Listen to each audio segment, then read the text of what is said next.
Assalamualaikum warahmatullahi wabarakatuh.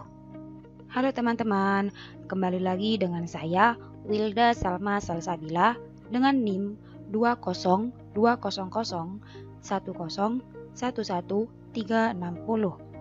Prodi Pendidikan Agama Islam, Fakultas Tarbiyah dan Ilmu Keguruan, Institut Agama Islam Tarbiyatut Thalabah, telah melaksanakan PPL selama 1 bulan di Lembaga Madrasah Aliyah Tarbiyatul Faton. Di sini saya akan menerangkan materi kelas 1 Aliyah dengan capaian pembelajaran, peserta didik menganalisis dan mengomunikasikan konsep fikih dan sejarah perkembangannya, ketentuan pemulasaran jenazah sehingga dapat menjalankan fardu kifayahnya sebagai konsekuensi hidup bermasyarakat, berbangsa, dan bernegara.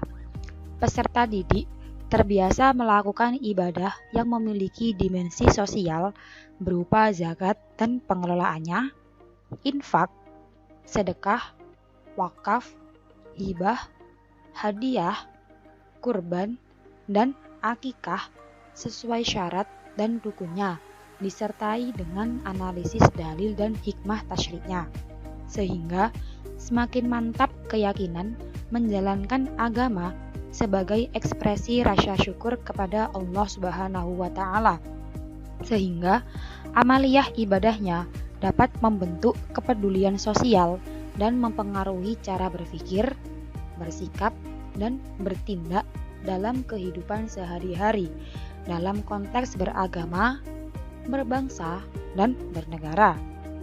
Peserta didik memahami ketentuan ibadah haji dan umroh beserta problematikanya dengan analisis dalil dan hikmah tasyriknya, sehingga memiliki kesadaran, penghambaan, dan ketaatan kepada Allah Subhanahu wa Ta'ala secara mutlak dalam mengikuti aturan syariat dalam kehidupan sehari-hari dalam konteks berbangsa dan bernegara untuk menggapai ridho Allah Subhanahu wa Ta'ala. Dari capaian pembelajaran tersebut dapat diketahui tujuan pembelajaran, yaitu memahami ketentuan ibadah haji dan umroh beserta problematikanya, disertai dengan dalil dan hikmah tasyriknya ibadah haji dan umroh, sehingga memiliki kesadaran penghambaan dan ketaatan kepada Allah Subhanahu wa Ta'ala secara mutlak dalam mengikuti aturan syariat dalam kehidupan sehari-hari dalam konteks beragama, berbangsa, dan bernegara untuk menggapai ridho Allah Subhanahu wa Ta'ala. Dari capaian pembelajaran dan tujuan pembelajaran yang telah dipaparkan, saya selaku praktikan PPL Yai Tabah melakukan pembelajaran dengan menggunakan 2 macam asesmen, yaitu asesmen formatif dan asesmen sumatif akhir bab. Ya, di sini saya akan menjelaskan materi pelajaran fikih bab ibadah haji dan umroh. Sebelumnya, kita harus memahami terlebih dahulu mengenai pengertian ibadah haji. Di sini telah disebutkan mengenai pengertian ibadah haji. Ibadah haji menurut bahasa diambil dari lafaz hajja yang berarti berziarah ke, bermaksud mengaja, menyengaja, atau menuju ke tempat tertentu yang diagungkan. Ya, kata-kata tempat yang diagungkan yang dimaksud di sini yaitu Baitullah atau Ka'bah. Kemudian haji menurut istilah yaitu pergi ke Ka'bah untuk melaksanakan amalan-amalan tertentu, atau bisa juga diartikan dengan berziarah ke tempat tertentu pada waktu yang ditentukan untuk melaksanakan ibadah tertentu atau untuk melaksanakan amalan tertentu. Ya, sekarang kita akan membahas mengenai hukum melaksanakan ibadah haji. Mengerjakan ibadah haji hukumnya adalah wajib ain atau bisa disebut dengan fardu ain sekali seumur hidup bagi setiap muslim yang telah mukallaf dan mampu. Yang dimaksud mampu di sini yaitu mampu dalam hal biaya, fisik, dan waktu. Jadi, ibadah haji itu berhukum fardu ain 1 kali seumur hidup bagi setiap muslim ya teman-teman. Dan hal tersebut telah dijelaskan di Al-Quran surat Ali Imran ayat 97 dan hadis yang diriwayatkan oleh Abu Dawud Ahmad dan Al-Hakim. Kemudian kita akan membahas mengenai syarat-syarat wajib haji. Jadi, ketika kita akan melaksanakan ibadah haji, kita harus memenuhi beberapa syarat yang telah ditentukan. Yang pertama, yaitu beragama Islam. Jadi, untuk orang yang non-Islam, tidak sah hajinya. Yang kedua, berakal. Yang ketiga, balik. Yang keempat, merdeka. Dan yang kelima, mampu. Jangan lupa ya teman-teman, mampu yang dimaksud di sini mencakup 3 hal, yaitu biaya, fisik, dan keadaan. Selanjutnya, kita akan membahas mengenai rukun haji. Ada beberapa rukun haji yang harus dilakukan, dan rukun haji ini harus dilakukan secara berurutan. Yang pertama yaitu ihram. Yang kedua, wukuf di padang Arafah. Yang ketiga, tawaf. Yang keempat, sa'i. Yang kelima, tahallul. Dan yang terakhir yaitu tertib. Ingat ya teman-teman, rukun haji di sini harus dilakukan secara berurutan. Ya, sekarang kita akan membahas rukun haji yang pertama, yaitu ihram. Ihram yaitu berniat memulai mengerjakan ibadah haji ataupun umroh. Ihram sendiri merupakan pekerjaan pertama kali, sebagaimana teman-teman melaksanakan takbiratul ihram di dalam sholat. Ihram sendiri wajib dimulai sesuai dengan mikotnya. Mikot ada 2 ya teman-teman, mikot zamani dan mikot makani. Ya, ihram itu wajib dimulai sesuai mikotnya, baik mikot zamani maupun mikot makani dengan syarat-syarat yang telah ditentukan. Ya, sekarang kita akan membahas mengenai mikot.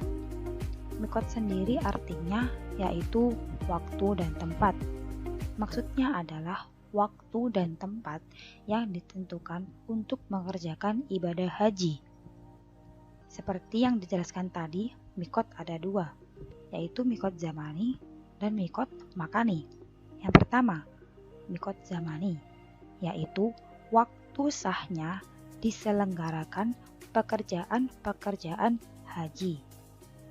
Dan yang kedua, yaitu mikot makani, yaitu tempat memulai ihram bagi orang-orang yang hendak mengerjakan haji dan umroh. Ya, di sini juga dijelaskan mengenai pembagian mikot makani. Jadi tinggal dilihat teman-teman berangkat mengerjakan ibadah haji dan umroh itu mulai dari mana. Di sini ada 7 macam mikot makani. Yang pertama, dari rumah masing-masing. Yang kedua, Dzulhulaifah. Yang ketiga, Juhfah atau bisa disebut dengan Robi. Yang keempat, Qornul Manzil. Yang kelima, Yalamlam. Yang keenam, Dzatu Iraqin. Dan yang ketujuh yaitu negeri masing-masing. Ya, tadi kita membahas mengenai ihram dan sekarang kita akan membahas mengenai rukun haji yang kedua, yaitu wukuf di padang Arafah. Nah, wukuf sendiri menurut bahasa yaitu berhenti. Sedangkan wukuf menurut istilah yaitu berhenti atau berdiam diri di Arafah dalam keadaan ihram walau sejenak dalam waktu antara tergelincirnya matahari pada tanggal 9 Dzulhijjah sampai terbit fajar pada hari nahar tanggal 10 Dzulhijjah. Ya, jadi ketika wukuf di padang Arafah, teman-teman dianjurkan untuk memperbanyak membaca dzikir. Ya, sekarang kita akan membahas mengenai tawaf. Tawaf adalah mengelilingi Baitullah sebanyak 7 kali putaran dengan posisi Ka'bah berada di sebelah kiri, dimulai dengan Hajar Aswad dan berakhir di Hajar Aswad pula.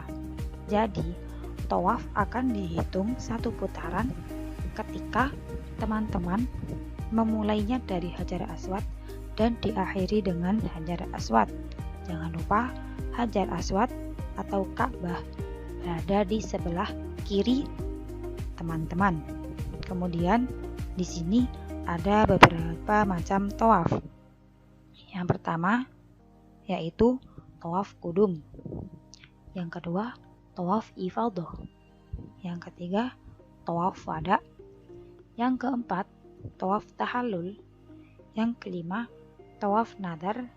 Dan yang terakhir yaitu tawaf sunnah. Sekarang kita akan membahas mengenai rukun ibadah haji yang keempat, yaitu sa'i. Apa sih yang dimaksud dengan sa'i? Sa'i ialah berjalan dari Sofa ke Marwah, bolak-balik sebanyak 7 kali yang dimulai dari Sofa dan berakhir di Marwah dengan syarat dan cara tertentu. Nah, syarat-syarat untuk melakukan sa'i diantaranya yaitu yang pertama, dilakukan setelah tawaf ifadah ataupun tawaf kudum. Ya, jadi sa'i ini harus dilaksanakan setelah teman-teman melaksanakan tawaf. Kemudian syarat yang kedua yaitu dimulai dari Bukit Sofa dan diakhiri di Bukit Marwah. Jangan lupa sa'i sendiri dilakukan sebanyak 7 kali perjalanan. Ya. Sekarang kita akan membahas mengenai rukun haji yang kelima, yaitu tahallul. Tahallul yaitu mencukur atau menggunting rambut. Sekurang-kurangnya menggunting 3 helai rambut. Jadi, teman-teman bisa menggunting 3 helai rambut jika memang tidak ingin digundul. Ya, sekarang yang terakhir, rukun haji yang terakhir yaitu tartib. Tartib sendiri mempunyai artian yaitu semua rukun haji dilaksanakan dengan berurutan. Yang pertama, ihram. Yang kedua, wukuf. Yang ketiga, tawaf. Yang keempat, sa'i. Dan yang terakhir, tahallul. Ya, jadi harus dilaksanakan secara berurutan. Setelah kita membahas mengenai rukun haji, sekarang kita akan membahas mengenai wajib haji. Wajib haji ialah amalan-amalan dalam ibadah haji yang wajib dikerjakan, tetapi sahnya haji tidak tergantung kepadanya. Jika ia ditinggalkan, hajinya tetap sah dengan cara menggantinya dengan membayar dam. Berbeda dengan rukun haji. Jika rukun haji ditinggalkan, maka hajinya tidak sah. Kalau wajib haji, jika ditinggalkan, bisa menggantinya dengan cara membayar dam dengan catatan haji tetap sah. Di sini ada beberapa wajib haji yang bisa teman-teman pahami. Yang pertama, berihram sesuai mikot. Yang kedua, bermalam di Musdalifah. Yang ketiga, bermalam di Mina. Yang keempat, melontar jumroh Aqobah. Yang kelima, melontar jumroh ula, wusta, dan Aqobah. Dan yang terakhir dari wajib haji yaitu tawaf wada. Sampai sini bisa difahami jika kita meninggalkan salah satu dari beberapa wajib haji di atas, kita kita bisa menggantinya dengan membayar dam, dengan catatan haji kita tetap sah. Nah, setelah kita membahas rukun haji, wajib haji, sekarang kita akan membahas mengenai muharramat haji. Muharramat haji adalah perbuatan-perbuatan yang dilarang selama mengerjakan haji. Jadi, apabila salah satu muharramat itu dilanggar, wajib atas orang yang melanggar membayar dam. Yang pertama, yaitu bersenggama dan pendahuluannya. Jadi ketika kita melaksanakan ibadah haji, kita dilarang melakukan beberapa hal yang akan disebutkan di bawah. Yang pertama, bersenggama dan pendahuluannya. Yang kedua, memakai pakaian yang berjahit dan memakai sepatu bagi yang laki-laki. Yang ketiga, memakai cadar muka dan sarung tangan bagi wanita. Yang keempat, memakai harum-haruman serta minyak rambut. Yang kelima, menutup kepala bagi laki-laki, kecuali karena hajat. Yang keenam, melangsungkan akad nikah bagi dirinya atau menikahkan orang lain sebagai wali atau sebagai wakil.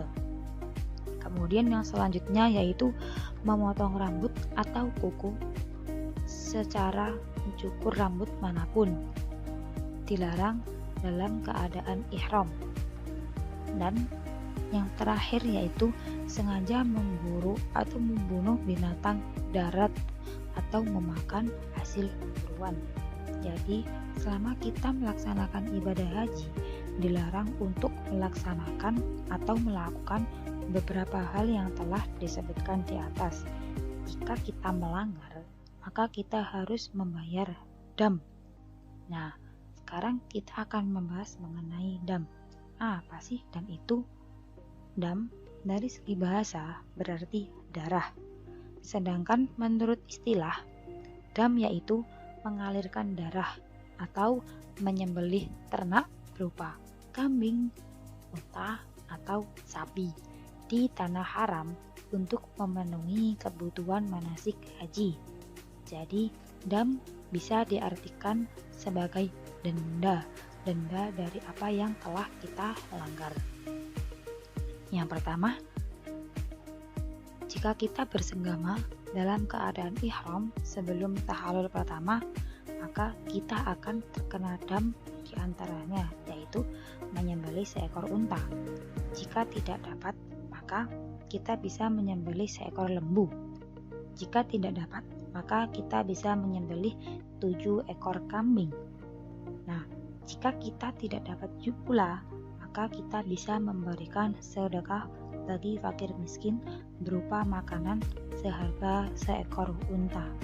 Jadi, denda untuk bersenggama dalam keadaan ihram ini bersifat urut dan tidak bisa memilih atau khiyar. Kemudian yang kedua yaitu muharramat yang kedua, jika dilanggar kita akan terkena denda, yaitu berburu atau membunuh binatang buruan. Denda di sini bisa dipilih mana yang dikehendaki sesuai dengan kemampuannya. Denda yang pertama yaitu bisa menyembelih binatang yang sebanding dengan binatang yang diburu atau dibunuh, atau bisa dengan memilih opsi yang kedua yaitu bersedekah makanan kepada fakir miskin di tanah haram senilai binatang tersebut, atau bisa dengan opsi yang ketiga yaitu berpuasa senilai harga binatang dengan ketentuan setiap 1 mud berpuasa 1 hari. Jadi di sini teman-teman bisa memilih di antara 3 opsi denda ini. Kemudian muharramat yang ketiga yaitu mencukur rambut, memotong kuku, memakai pakaian berjahit, memakai minyak rambut, memakai harum-haruman, dan bersenggama atau pendahuluannya setelah tahalul pertama. Nah, jika teman-teman melanggar hal-hal tersebut, maka teman-teman akan terkena dam. Dan Dam di sini boleh dipilih mana yang dikehendaki sesuai dengan kemampuannya. Yang pertama, bisa menyembelih seekor kambing. Atau yang kedua, bisa berpuasa 3 hari. Atau opsi yang terakhir, bersedekah sebanyak 3 gantang atau 9,3 liter makanan kepada 6 fakir miskin. Kemudian, muharamat yang keempat, yaitu melaksanakan haji dengan cara tamattu atau qiron. Menyembelih seekor kambing bila tidak mampu, atau wajib berpuasa 10 hari, 3 hari dilaksanakan sewaktu ihram sampai Idul Adha, sedangkan yang 7 hari lainnya dilaksanakan setelah kembali ke negerinya. Jadi jika teman-teman melanggar muharamat yang keempat ini, maka teman-teman bisa membayar dam dengan 2 pilihan di atas. Kemudian muharamat yang kelima, meninggalkan salah satu dari ihram dari mikot, melontar jumroh, bermalam di Musdalifah, bermalam di Mina pada hari tasyrik, dan melaksanakan tawaf wada. Damnya yaitu sama seperti pada dam nomor 4. Dam nomor 4 yaitu ada 2. Yang pertama, menyembelih seekor kambing. Jika tidak mampu, bisa dengan berpuasa 10 hari, 3 dilaksanakan di Mekah dan 7 harinya dilaksanakan ketika sudah sampai di tanah haram. Nah, setelah kita membahas rukun haji, wajib haji, muharamat, dan dam, maka sekarang kita akan membahas mengenai sunnah haji. Terdapat beberapa sunnah haji yang bisa teman-teman ketahui. Yang pertama, membaca talbiyah bersuara nyaring bagi laki-laki dan bersuara lembut bagi perempuan, dan dibaca sejak ihram sampai saat lemparan pertama dalam melempar jumroh Aqobah pada hari raya Idul Adha. Sunnah haji yang kedua, membaca talbiyah pada saat naik dan turun kendaraan, ketika mendaki dan menurun, atau berpapasan dengan rombongan lain saat sehabis sholat dan waktu dini hari. Kemudian sunnah haji yang ketiga, yaitu melaksanakan tawaf qudum. Sunnah haji yang keempat, membaca sholawat dan doa sesudah bacaan talbiyah. Yang kelima, mendahulukan haji daripada ihram. Yang keenam, mandi ketika hendak ihram. Yang ketujuh, sholat sunnah ihram 2 rakaat. Yang kedelapan, mencium atau mengusap hajar aswad di setiap putaran tawaf. Yang kesembilan, sholat 2 rakaat setelah tawaf qudum. Yang ke-10, masuk ke dalam Ka'bah. Dan sunnah haji yang terakhir yaitu minum air zam-zam setelah selesai tawaf. Jadi bisa teman-teman baca mengenai sunnah haji yang telah dipaparkan. Kemudian kita akan membahas mengenai tata cara pelaksanaan ibadah haji. Yang pertama, teman-teman akan melaksanakan ihram. Setelah ihram, nanti akan wukuf di Padang Arafah. Nah, setelah wukuf di Padang Arafah, nanti teman-teman akan mabit atau bermalam di Musdalifah. Nah, setelah bermalam di Musdalifah, nanti teman-teman akan melempar jumroh pada tanggal 10 Dzulhijjah di Mina, sesudah terbitnya matahari. Kemudian setelah melempar jumroh, teman-teman akan melaksanakan tawaf ifadah. Setelah melakukan tawaf, nanti teman-teman akan melakukan sa'i dan disusul dengan tahallul. Kemudian kita akan membahas mengenai macam-macam manasik haji. Terdapat 3 macam manasik haji. Yang pertama yaitu haji ifrad, yang kedua haji tamattu, dan yang terakhir yaitu haji qiran. Haji ifrad di sini yaitu mengerjakan haji dan umroh dengan cara mendahulukan haji daripada umroh. Jadi haji ifrad itu lebih mendahulukan haji daripada umroh. Kemudian yang kedua, haji tamattu, yaitu mengerjakan haji dan umroh dengan mendahulukan umroh daripada haji. Jadi tamattu di sini merupakan kebalikan dari haji ifrad. Jika haji ifrad mendahulukan haji, maka haji tamattu merupakan mendahulukan umroh. Sedangkan yang ketiga yaitu haji qiron, yaitu mengerjakan haji dan umroh sekaligus.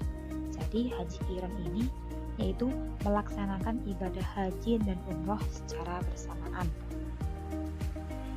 Sekarang kita akan membahas mengenai umroh. Di sini kita akan membahas pengertian, hukum, dan waktu. Yang pertama, pengertian umroh. Menurut bahasa yaitu berziarah. Sedangkan menurut syar'i, umroh adalah ziarah ke Ka'bah, tawaf, sa'i, dan memotong rambut atau bisa disebut dengan tahallul. Kemudian kita akan membahas mengenai hukum umroh. Umroh hukumnya wajib sebagaimana haji. Haji berhukum fardu ain 1 kali seumur hidup bagi seorang muslim yang merdeka. Kemudian kita akan membahas mengenai waktunya umroh. Umroh sendiri boleh dikerjakan kapan saja, tidak ada waktu tertentu sebagaimana haji. Tetapi yang paling utama adalah pada bulan Ramadan. Tadi ibadah haji mempunyai waktu yang ditentukan, sedangkan umroh tidak mempunyai waktu tertentu untuk melaksanakan ibadah umroh. Akan tetapi paling utama dilaksanakan pada bulan Ramadan. Nah, sekarang kita akan membahas syarat, rukun, dan wajibnya umroh. Yang pertama, syarat-syarat umroh sama dengan syarat dalam ibadah haji. Masih ingat dengan syarat-syarat ibadah haji? Bisa teman-teman ulangi lagi di audio syarat-syarat ibadah haji. Kemudian kita akan membahas mengenai rukun umroh. Ada perbedaan antara rukun umroh dengan rukun haji. Rukun umroh meliputi ihram, kemudian tawaf, yang ketiga sa'i, yang keempat mencukur rambut, yang kelima tertib antara keempat rukun di atas. Ya, bisa dilihat terdapat perbedaan antara rukun umroh dengan rukun haji. Jadi teman-teman harus lebih teliti antara rukun umroh dengan rukun haji. Kemudian kita akan membahas mengenai wajibnya umroh. Wajib umroh hanya ada 2, berbeda dengan wajibnya haji. Wajib umroh ada 2, yaitu berihram dari mikot dan menjauhkan diri dari muharramat umroh. Jenis dan banyaknya sama dengan muharramat haji. Jadi muharramat yang telah dijelaskan di atas itu berguna untuk semua jamaah haji dan jamaah umroh. Sekian dari saya. Mohon maaf jika ada kesalahan kata atau kata yang terlalu berbelit-belit. Terima kasih setelah menyimaknya. Wassalamualaikum warahmatullahi wabarakatuh.